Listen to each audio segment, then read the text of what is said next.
Y'all ever have that favorite old sweatshirt, the one with the frayed cuffs, a little stain from late-night pizza you can't even remember?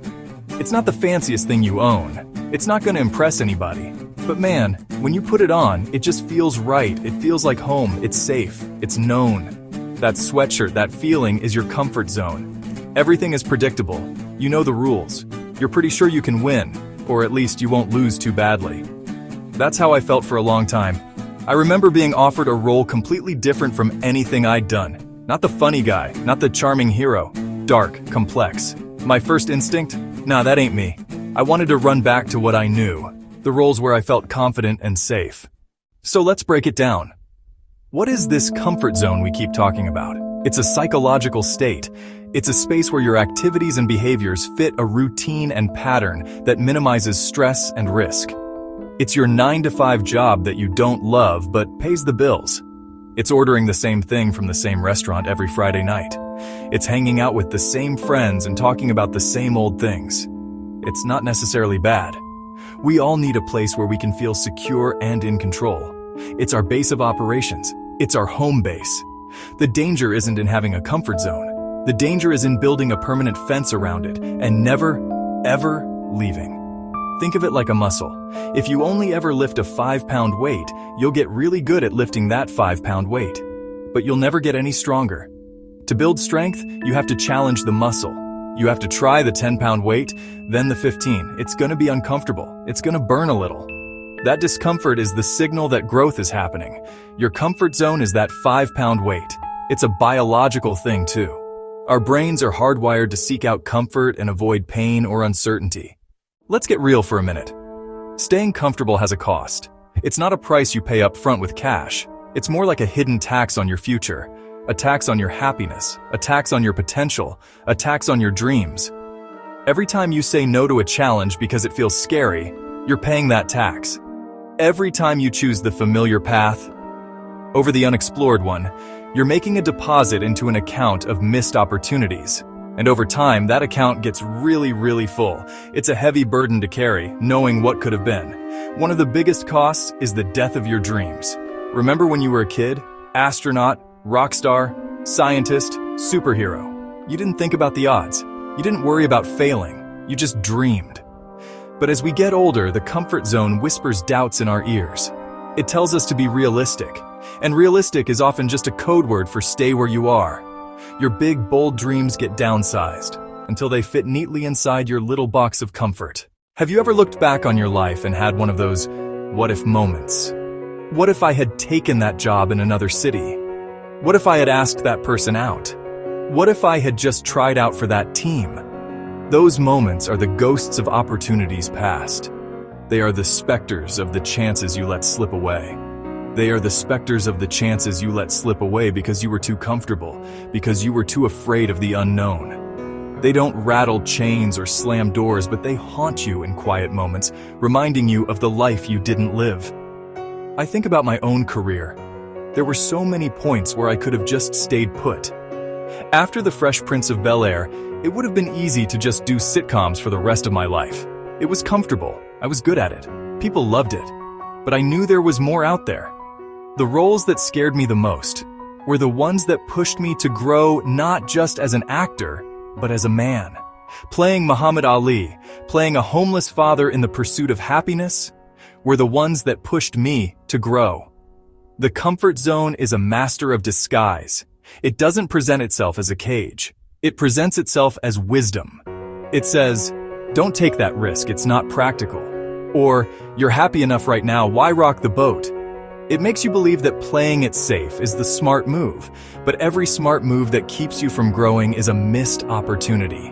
It's a door that closes, and while some doors might reopen, many of them close for good. You don't get a second chance to be 25 again and take that backpacking trip through Europe. You don't get another shot at that startup idea when the market was perfect. So how do you deal with these ghosts? You can't go back in time, but you can make a promise to yourself that you won't create any new ones. There's this famous quote, you've probably heard it. A ship in harbor is safe, but that is not what ships are built for. Think about it. A ship is a magnificent piece of engineering. It's strong, it's powerful, it's designed to cross vast, treacherous oceans, and it can do all of that. But if it just stays tied to the dock, what's the point? It might be safe from storms, but it's also safe from its own purpose. It's not fulfilling its destiny, it's just a floating decoration in the harbor. We are all ships. Each one of us is built with incredible potential. We are designed to navigate the wild seas of life, to discover new lands, to weather storms and come out stronger on the other side. Your harbor is your comfort zone. It's safe. The water is calm. There are no pirates, no giant squids. But your destiny isn't in the harbor. The treasures you seek, the person you are meant to become, they are out there, across the water. Staying in the harbor is a betrayal of your own design. Untie the ropes that hold your ship to the dock. Raise your sails. Point your bow toward the horizon, even if you can't see what's on the other side. Another one I love is from Helen Keller. Life is either a daring adventure or nothing at all. She's not saying life is a choice between a big adventure and a small adventure. She's saying the choice is between adventure and nothing. Untie the ropes. Raise your sails. Point your bow toward the horizon, because that's what ships are built for. Sometimes the best way to see what's possible is to look at people who have already done it. Look at people who have already done it. Look at J.K. Rowling. Here was a single mother, living on welfare, who got rejection after rejection for her book about a boy wizard. The comfortable thing to do would have been to give up, but she refused. She stepped out of the comfort zone and kept pushing. She faced the uncertainty and the fear of failure, and the result was Harry Potter. A story that changed the world and her life forever. Or think about Colonel Sanders. The man was in his 60s when he started franchising Kentucky Fried Chicken. He was driving around the country, sleeping in his car, getting told no over and over again. But he had a belief in his fried chicken recipe, and he was willing to endure massive discomfort to see his dream come to life. These stories aren't about famous people who got lucky. They are about ordinary people who made an extraordinary choice. They chose courage over comfort. They are proof that your current circumstances don't have to be your final destination. Your age doesn't matter. Your bank account doesn't matter. The number of times you failed in the past doesn't matter.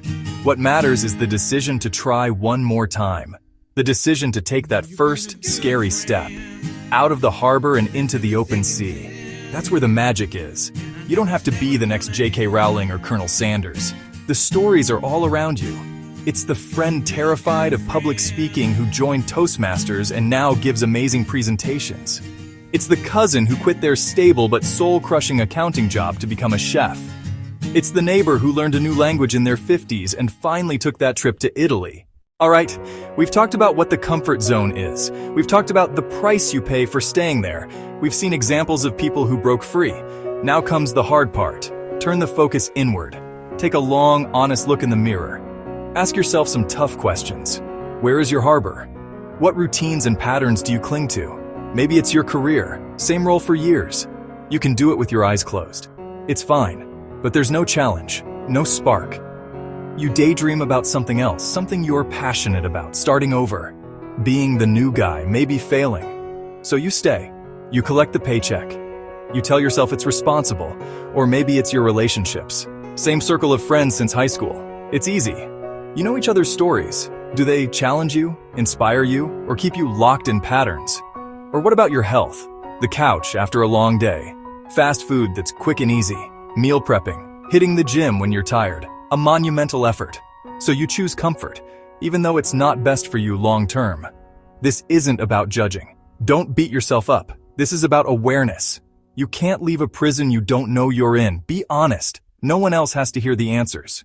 What are you afraid of? What opportunities are you avoiding? What dreams did you put on a shelf because they seemed too big, too scary, too uncomfortable? Write them down. Acknowledge them. Look them right in the eye. Identifying the walls of your comfort zone is the very first step toward knocking them down. Okay, so you've identified your comfort zone. You see the walls. Now what? The idea of tearing them all down at once can feel overwhelming. It's like looking at the top of Mount Everest from base camp. It seems impossible. Here's the secret. You don't have to conquer the whole mountain today. You just have to take one single step. Focus only on that first step. If your comfort zone is your job, you don't have to quit tomorrow. Update your resume. Take a free online course in a field you're curious about. Small, manageable actions start you moving. If If you're afraid of public speaking, the first step isn't a TED Talk. Raise your hand to ask a question in a meeting. Practice a short speech in the bathroom mirror. Build momentum with small wins. Fear will show up. That's a guarantee. The moment you decide, your brain will scream, "Whoa, get back in the cave." It will list 1,000 reasons why it's a bad idea. That's its job. Your job? Thank it for trying to protect you. Then do it anyway. Acknowledge the fear. Feel it. Let it ride shotgun. Don't let it drive the car. Think of getting into a cold pool. The hardest moment is deciding to get in. You stand on the edge. You dip your toe in. You hesitate. It feels freezing. You jump in. After a few seconds, your body adjusts. It's not so bad. It starts to feel pretty good. Stepping out of your comfort zone is like that. The first step is the coldest. Once you take it, you can handle it. The fear was worse than the reality. Build momentum with small wins and keep taking the next step. So why do it? Why go through all that discomfort? Why face the fear? Why risk failure? Because what's waiting for you on the other side is everything you've ever wanted. It's not just about achieving a specific goal, it's about who you become in the process. Every time you push your own boundaries, you expand them. You become a bigger, stronger, more capable version of yourself. The world doesn't get smaller, you get bigger. On the other side of comfort is confidence, the real earned kind. The kind of confidence that comes from knowing you faced something scary and survived. The kind of confidence that comes from failing, getting back up, trying again. This deep self-belief becomes your new foundation. A foundation built on solid rock, not the shifting sands of comfort. Life will still throw storms at you, but you'll know you're a ship that can handle any weather. On the other side of comfort is joy. Not the fleeting pleasure of a new purchase or a lazy afternoon, but the deep, resonant joy of a life fully lived. It's the joy of discovery, of learning new things, of seeing the world with fresh eyes. It's the joy of connection and purpose. So, I'm asking you, what are you waiting for? Your best life is not going to come knocking on your comfortable door. You have to go out and find it. It's going to be scary. You might stumble, you might even fall flat on your face. But so what? Get up, dust yourself off, and take the next step. Because the reward for embracing that beautiful, glorious discomfort is a life that is richer, fuller, and more amazing than you can possibly imagine right now. Your ship was built for the ocean. It's time to set sail.